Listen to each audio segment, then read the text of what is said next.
안녕하십니까. 예, 오늘은 그 주역의 29번째 교회와 30번째 교회인 감대리입니다. 예, 오늘 이 30번째 교회까지 하면 드디어 이 주역의 상경이 끝을 맺습니다. 그래서 상경의 세상이 끝나고 이제 하경의 세상이 펼쳐지는 것입니다. 예, 그래서 선천 세상이 끝나고 후천 세상이 열리는 그런 이제 경계점까지 왔습니다. 그동안 이제 군자가, 그리고 군자와 더불어 이제 여러분이 그 군자의 여행길을 함께 하셨죠. 온갖 풍파를 겪고 이제 마지막 순간까지 온 것입니다.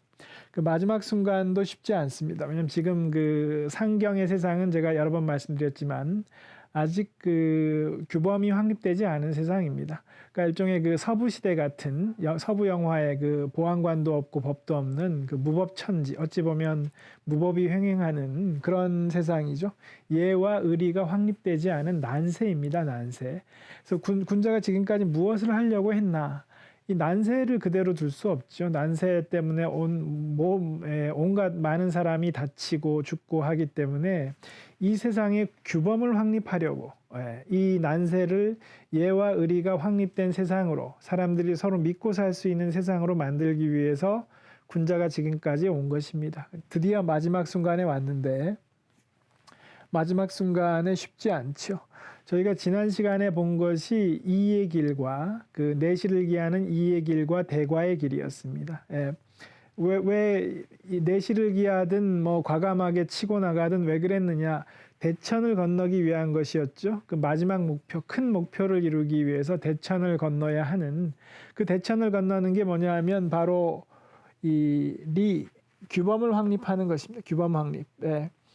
지금 세상이 난세기 때문에 이 난세의 규범을 확립해야, 규범을 확립한다는 것이 예와 의리가 자리 잡게 만드는 것이죠. 그런 세상이 돼야 서로 안심하고 살 수 있는 것이죠. 그런 세상을 만드는 그 원대한 목표, 그게 이제 대천을 건너는 것이었습니다. 그래서 지난 시간에 살펴봤던 그 대과의 길에서 그 대천을 건너다 뭐 정수리가 잠기는 그런 위기가 펼쳐졌지요. 그런 위기가 펼쳐진 직후에 감대리가 왔습니다. 그래서 첫 번째 감은 그런 대천을 건너는 모험을 했는데 일이 뜻대로 풀리지 않아서 군자가 아주 호된 시련을 겪는 경우입니다.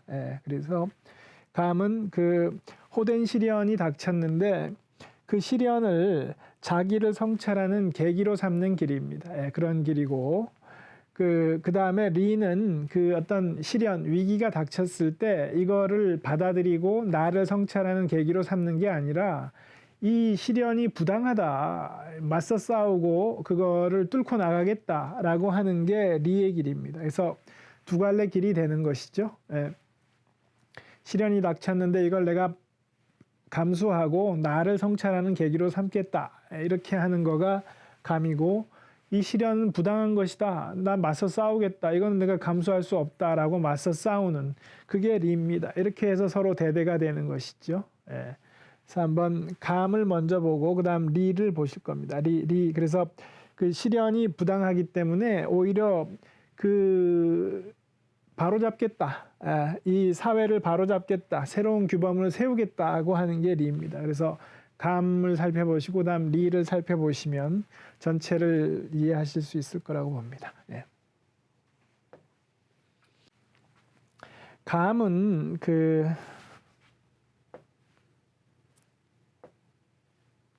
이게 감대리인데, 요게 8궤의 감이죠. 태극기에 있는 건공감리의 감입니다. 요게 요렇게 8궤의 리죠. 건공감리의 리죠. 두 개 겹친 모양이죠. 이렇게 한번 보시면 되고, 감은 땅이 움푹 파인 구덩이를 말합니다. 감자가 흙토가 있고 이게 부족할 흠자죠. 합쳐진 거죠. 흙이 부족한 거죠. 그 땅이 움푹 패여서 흙이 패인 구덩이가 감입니다. 감. 그래서 이 감궤는 무슨 말이냐? 서궤전에 설명하기를 감은 빠진다는 말이다. 이 길을 가다 구덩이에 빠지는 것을 그 시련의 상징으로 삼은 것입니다. 그 아주 험난한 시련을 길을 가다가 구덩이에 푹 빠지고 만 것입니다. 아주 깊은 구덩이, 헤어나오기 힘든, 왜 우리가 절망의 구렁텅이에 빠지다 이런 표현이 있죠. 그런 개념입니다. 아주 깊은 그 구덩이에 빠져서 헤어나오기가 어려운 그런 상황에 처했다는 말입니다. 그것도 한 번이 아니라 연거퍼. 예, 아주 힘든 상황이죠. 한번 보실까요? 감도 그 괴사를 먼저 보시는 게 낫습니다. 괴사를 먼저 보시는 게 나아서 이렇게 괴사를 먼저 놨는데요. 거듭 구덩이에 빠지더라도, 그러니까 뭐냐면 지금 감의 길은 구덩이에 한번 빠지는 게 아니라 구덩이에 빠져서 너무 이 힘든 상황이죠. 어떻게든 헤쳐나가 보려고 막 이 노력하고 막 헤쳐나가려고 하는데 또 한 번 구덩이에 빠지는 겁니다. 그러면 사람이 아주 절망적이겠죠. 한 번 빠진 거는 어떻게든 헤쳐나가 볼까 하는데, 가령 사람이 사업을 하다가 한 번 부도나서 파산했습니다. 그래서 어떻게 좀 다시 살아나 보려고 열심히 노력해서 저축하고 힘들어서 간신히 해볼까 하는데 또 왕창 사기를 당해서 또 왕창 날려 먹었습니다. 이렇게 연거푸하면 아주 사람이 절망적인 상황에 빠지겠지요. 그런 상황입니다. 거듭 구덩이에 빠지는. 이 거듭 빠진다는 것이 그런 상황을 상징하는 것입니다. 그래서 감의 길은 아주 그 군자가 일대 그 절망적인 상황, 절망의 구렁텅이에 빠졌다라는 말이 딱 맞는 그런 상황을 말하는 것입니다.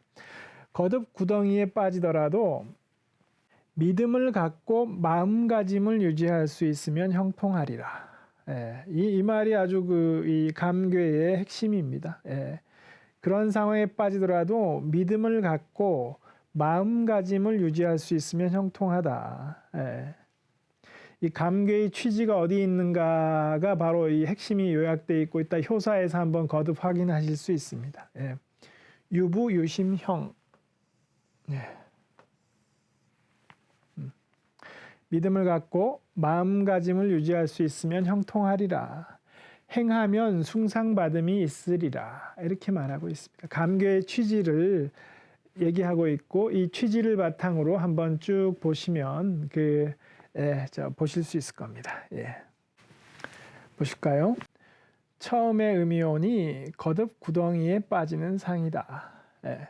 구덩이 안에 구덩이에 빠지니 흉하리라. 이거죠. 거듭 빠지고 마는 그런 힘든 상황이 위기에 닥쳤습니다. 1단계죠. 그러면 그런 빠졌을 때 어떻게 해야 되느냐, 2단계에서 뭘 어떻게 해야 되느냐 조언이 나옵니다. 양이 두 번째 오니 구덩이에는 험함이 있겠지만 구하면 조금은 얻을 수 있으리라. 이렇게 말하고 있습니다. 거듭 구덩이에 빠졌을 때 아주 험하죠. 험악한 꼴을 당하게 되지요. 그렇지만 구하면 조금은 얻을 수 있다는 것입니다. 이게 중요합니다. 왜냐하면 이때 조금 얻어놔야 나중에 이게 요긴하게 쓰이기 때문에. 그래서 첫 번째 아까 그 괴사에서 말한 믿음을 가지면 마음가짐을 유지할 수 있어서 형통하리라. 그 말이 이것입니다. 만약 마음가짐을 유지하지 못하면 요런 거를 못합니다. 요런 거를. 아주 험한 일이 막 펼쳐지는 이 정신없는 상황에서도 구하면 조금은 뭔가 얻을 수 있는 게, 성과를 얻을 수 있는 게 있다는 것입니다. 그걸 놓치지 말고 얻어야 됩니다. 근데 그러려면 정신줄을 놔버리면 안 되겠죠. 그래서 믿음을 갖고 마음가짐을 유지할 수 있으면, 이게 핵심입니다. 마음가짐을 유지할 수 있어야 되는데 사람이 마음가짐을 유지하는 것 쉽지 않습니다. 쉽지 않죠. 어떤 일을 당하면 당황해서, 사실은 가만히 돌아보면 그 힘든 상황이 펼쳐졌을 때 정말 힘들지만 한참 몇 년 뒤에 돌아보면 사실은 그 일 자체는 사실은 어떻게든 수습할 수 있었는데 그 일이 닥쳐서 너무 당황한 나머지 정신줄을 놓는 바람에 수습을 못해서 사고가 더 커지는 일이 다반사지요. 그런 경우라고 생각이 됩니다. 마음가짐을 유지할 수 있으면, 뭐냐면 정신줄을 놓지 않으면, 그런데 정신줄을 놓지 않으려면 어떻게 해야 되느냐? 믿음이 있어야 된다는 것이죠. 이게 유부입니다. 유부. 주역에 가장 많이 나오는 세 가지 말 중에 하나죠. 유부. 믿음이 있으면. 왜냐하면 믿음을 갖는다는 것이 효과가 있다는 것입니다. 이런 효과가 있는 것이죠. 사람이 믿음이 있다면 위기 상황에서도 흔들리지 않고 정신줄을 놓지 않을 수 있다는 것이죠. 그렇게 해야 형통하다고 했습니다. 형통하다는 거는 어떤 길을 뚫고 나갈 수 있다는 것입니다. 뚫고 나갈 수 있다. 이 굉장히 이중 두 번 거듭 구덩이에 빠지는 위기가 벌어졌지만 결국은 뚫고 나갈 수 있을 것이다. 다만 조건은 뭐냐? 마음가짐을 유지할 수 있어야 된다. 정신줄을 놓지 말아야 된다. 이런 얘기를 하고 있는 것입니다. 이런 경우죠. 이런 위기 상황에 빠졌지만 뭔가를 조금은 얻을 수 있는데 그걸 얻어내려면 정신줄을 놓지 말고 상황을 자기가 파악하고 있어야 된다는 것이죠. 이게 중요한 것이죠. 세 번째, 음이 세 번째 노인이 찾아오는 것이 구덩이에 빠지고 또 빠지는 일이어서 험하고 또 가로막히는 상이다. 구덩이 안에 구덩이에 빠진 상이니 용쓰지 말라. 이렇게. 뭐냐면 아까 2단계는 정신 차리고 하면 뭔가 좀 구하면 얻는 게 있을 거라고 했죠. 그렇게 해서 뭔가 좀 얻었는데 또 구덩이에 빠진다는 얘기입니다. 또 이 힘든 상황, 위기가 또 닥친다는 것이죠. 3단계에서는 어떻게 해야 되느냐? 조언이 뭐냐? 이겁니다. 용쓰지 말아라. 왜냐하면 지금은 어쩔 수 없기 때문에 네가 힘을 뭐냐면 용쓰지 말라는 거는 소극적으로 대처하라는 것이 아니고 지금은 어떻게 이걸 수습할 수 있는 상황이 아니기 때문에 네 힘을 아끼라는 것입니다. 자기 힘을 아끼고 보존해야 지치지 말아야죠. 지치지 말아야 그 주역이 항상 말하는 거는 변하지 않는 것은 없다는 것입니다. 좋은 일이 마냥 좋을 수만 없죠. 근데 반대로 나쁜 일도 마냥 나쁠 수만은 없습니다. 나쁜 일도 분명히 변할 수밖에 없는 것입니다. 그래서 좋은 일이 마냥 좋기만 할 수 없듯이 나쁜 일도 마냥 나쁠 수만은 없기 때문에 언젠가는 변화의 계기가 찾아옵니다.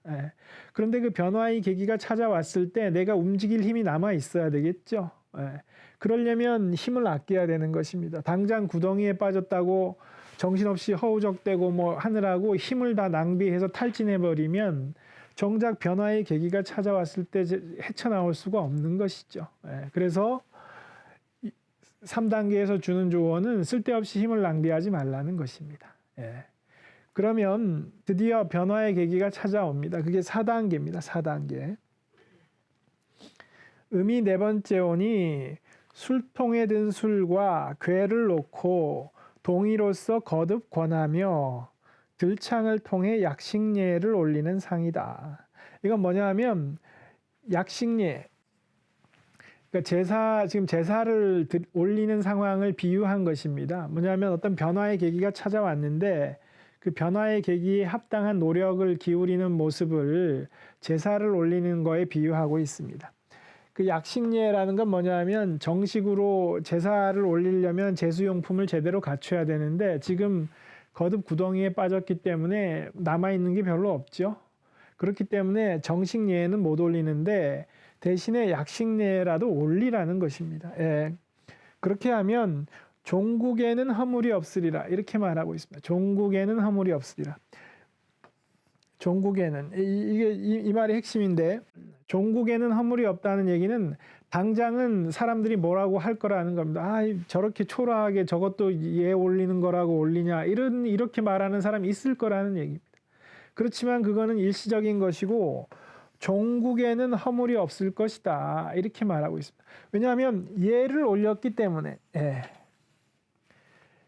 자기가 지금 상황이 어렵기 때문에 부족할 망정 예는 갖춰서 올렸다는 것이죠. 그러므로 그 예를 올렸다는 것이 결과적으로는 평가를 받을 것이고 힘든 상황에서도 그래도 저렇게 예를 갖췄다라는 것이 평가를 받을 것이라는 얘기입니다.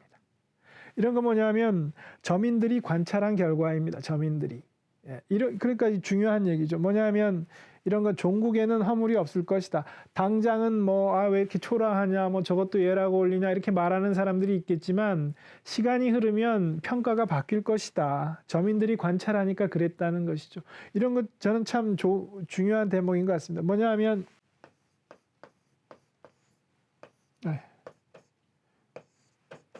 민심은 천심이다 이렇게 말하죠. 민심은 천심이다. 이 사람들의 마음은 하늘의 마음이다. 이런 말이 있는데 우리가 가만히 보면 사람들의 마음이 하늘의 마음인가요?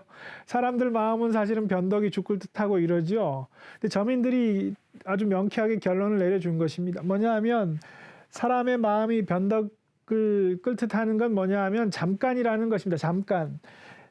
시간을 두면 종국에는이 그거죠. 당장은 뭐 막 이 말 저 말 나오겠지만 시간을 두고 가면 사람들이 결국 평가를 할 거라는 겁니다. 뭐냐면 저민들이 그런 사람들이 그렇더라는 걸 관찰한 겁니다. 당장은 뭐 이 말 저 말 나오지만 시간이 흘러가면 민심은 결국 올바른 판단을 하더라는 것입니다.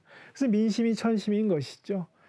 일부의 사람은 달리 말할 수 있고 잠깐은 사람들이 착각할 수 있지만 시간이 흘러가면 결국은 사람들이 올바른 판단을 하더라는 것입니다. 그래서 민심이 천심이라고 얘기하는 것이죠. 종국에는이 그런 뜻입니다. 종국에는.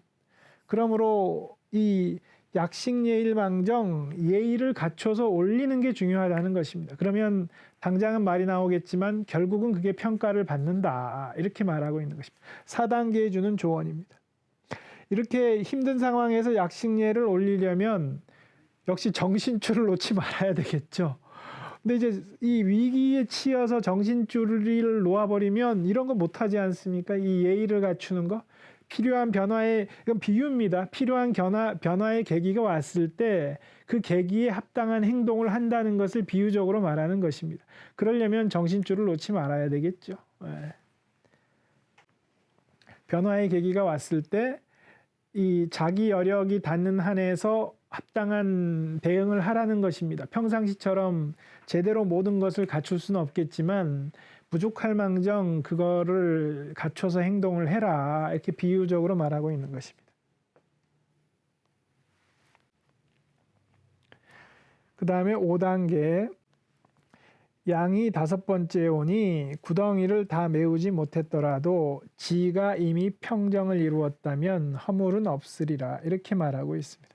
이 지가 이게 24번째 복궤에서 나왔던 표현입니다. 복궤에서. 지가 뭐냐 하면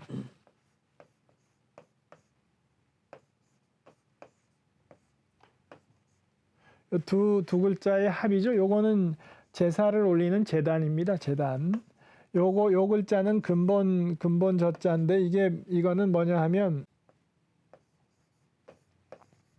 성시 씨죠. 성시. 우리 성시 할 때 씨입니다. 씨 밑에 요 한일자가 있습니다. 요것과 한일자의 결합인데 요게 뭐냐 하면 요게 저 설문해자에 이 글자의 옛날 모양이 나와 있는데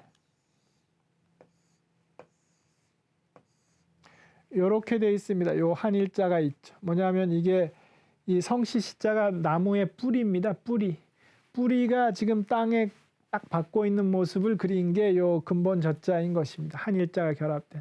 나무 뿌리가 땅에 딱 박고 있는 모습. 뭐냐면 나무 뿌리가 땅에 뿌리 박고 있는 모습이죠. 그게 근본이라는 거죠. 근본. 뿌리 근자의 근본 본자죠. 근본. 그래서 이 지라는 건 뭐냐면 조상에게 제사를 올리는 제단 앞에서 자기의 근본, 내가 어디서 왔는가. 그렇죠. 자기의 근본, 자기가 조상으로부터 왔죠. 그거를 말하는 것입니다. 지. 예. 그래서 뭐냐면 지라는 거는 내가 어디서 왔는가를 돌아본다는 것입니다. 내가 어디서 왔는가. 내가 어디서 왔는가가 왜 중요하냐 하면 내가 어디서 왔는지 알면 내가 어디로 돌아갈지를 알 수 있죠. 내가 어디서 왔는지 알면 내가 온 곳으로 돌아갈 테니까 내가 어디로 돌아갈지를 알 수 있습니다. 이게 왜 중요하냐? 일대 위기 상황이기 때문입니다. 구덩이에 빠졌는데 헤어나오려고 하는데 또 빠지는 이런 아주 절망적인 최악의 상황을 말하는 것입니다. 이런 상황에서는 사람이 아주 마음이 흔들리죠. 마음이 흔들리기 때문에 괴사에서 마음가짐을 유지하는 게 중요하다고 그만큼 강조하고 있는 것이고 정신줄을 놓기가 십상인 거죠. 이럴 때 마음이 흔들리지 않으려면 자기가 어디서 왔는지를 끊임없이 생각해야 된다는 것입니다. 자기가 어디서 왔는지를 알면 어디로 돌아갈지를 알 수 있기 때문에 마음이 흔들리지 않을 수 있다는 것이죠. 그래서 5단계에서는 구덩이를 다 메우지 못했더라도, 구덩이를 메운다는 건 뭐냐면 구덩이가 이렇게 해서 빠진 거기 때문에 여기서 나오려면 이걸 메워야 나올 수 있는 것이죠. 그래서 위기를 극복하려고 노력을 하고 있는데 그 위기를 다 극복하지 못했더라도 지가 평정을 이루었다면, 그러니까 내가 어디서 왔고 나는 어디로 돌아갈 것이고 이러한 그 성찰을 통해서 마음의 평정을 얻었다면 허물은 없을 것이다. 위기를 결국은 극복할 수 있을 것이다. 이렇게 말하고 있습니다. 그래서 요거를 괴사하고 다시 한번 보시면 6단계는 과잉의 단계입니다. 6단계는 요거는 5단계는 괴사하고 다시 한번 설명을 드리겠고 6단계를 먼저 보시면 6단계는 과잉의 단계죠. 이렇게 5단계 드디어 이렇게 마음의 평정을 찾고 위기를 극복했을 때 6단계는 그 위기를 초래한 원수한테 보복을 하려고 든다는 것입니다. 그러지 말아라 라고 말하고 있습니다. 뭐냐면 이 휘묵으로서 묶어 총국에 둔 상이다. 휘묵이라는 거는 이게 죄수를 묶는 데 쓰는 밧줄입니다. 밧줄. 이 나한테 위기를 가져다 둔 이 상대방한테 보복을 하기 위해서 법정에다 이 소송, 형사 재판을 건다는 얘기죠. 휘묵으로 묶어서 총극이라는 거는 재판정에 옛날엔 그 가시나무가 있습니다. 감옥 주변에도 가시나무가 있고, 그래서 조선시대에 그 위리안치하라, 뭐 이 죄인을 위리안치 유배를 보낼 때 이 안 좋은 죄인이 그 집 주위에 가시덤불로 이렇게 둘러싸서 두는 게 위리안치입니다. 그래서 이 총극이라는 거는 그 감옥이나 재판정을 상징하는 단어입니다. 가시나무죠, 가시덤불. 그래서 그 상대방을 그 재판정에 세워서 소송을 건다는 얘기입니다. 보복하기 위해서. 근데 3년이 지나도 그 이루지 못할 테니 그런 힘 낭비하지 말아라. 그렇게 말하고 있습니다. 이거 6단계는 과잉의 단계죠. 과잉의 단계. 그러지 말라는 얘기고, 이 5단계, 5단계가 왜 중요하냐. 괴사하고 한번 돌아가서 괴사죠. 믿음을 갖고 마음가짐을 유지할 수 있으면 형통하리라고 했습니다. 결국 마음의 평정을 유지할 수 있어야 되는데 그래야 올바른 판단도 할 수 있고 대응도 할 수 있죠. 그런데 정신없는 위기의 상황에서 어떻게 마음의 평정을 유지할 수 있는가? 주역은 지를 회복해야 된다. 자기 근본을 회복해야 된다는 것입니다. 내가 어디서 왔고 나는 도대체 어디서 왔고 나는 어디로 돌아갈 사람이냐. 가장 근본적인 통찰이죠. 그게 되면 위기에서도 네 마음이 흔들리지 않을 수 있을 거라고 말하는 것입니다. 그렇죠. 내가 어디서 왔고 어디로 돌아갈 사람인지에 대한 생각이 딱 박혀 있으면 어떤 위기가 와도 쉽게 흔들리지 않고 상황을 헤쳐갈 수 있을 것이다. 이렇게 말하고 있는 것이죠. 그래서 이 믿음을 갖고 마음가짐을 유지할 수 있으면 형통하리라. 어떻게든 그 위기를 뚫고 나갈 수 있을 것이다. 형통하다는 것은 길하다는 것과는 다르죠. 이 일대 위기이기 때문에 뚫고 나간다고 해서 뭐 길한 건 아니고 그 대신에 그 위기에 휩쓸려 버리지 않고 뚫고 나갈 수 있을 것이라는 얘기입니다. 이러면 그렇게 뚫고 나가면 다음에 이제 다른 길에서 이제 길한 결과는 또 맞이할 수 있겠죠. 이 감의 길은 지금 생존이 중요하기 때문에 그렇게 말하고 있는 것입니다. 그리고 이제 이렇게 믿음을 가지고 이렇게 헤쳐나갈 수 있으면 그렇게 하면 그 모습이 사람들한테 숭상받음이 있을 것이다. 이렇게 말하고 있는 것입니다. 이렇게 해서 그 감의 길, 그 큰 위기가 닥쳤을 때 어떻게 헤쳐나가야 하는지에 대한 그 헤쳐나갈 때 뭐가 중요한지에 대한 주역의 조언을 살펴봤습니다. 그래서 오늘 살펴봤고 다음 시간에는 이제 이 구덩이를 헤쳐나온 군자가 이제 어떻게 하는지 리의 길에 대해 살펴보겠습니다. 오늘 여기까지 들어주신 분들께 감사드립니다. 감사합니다.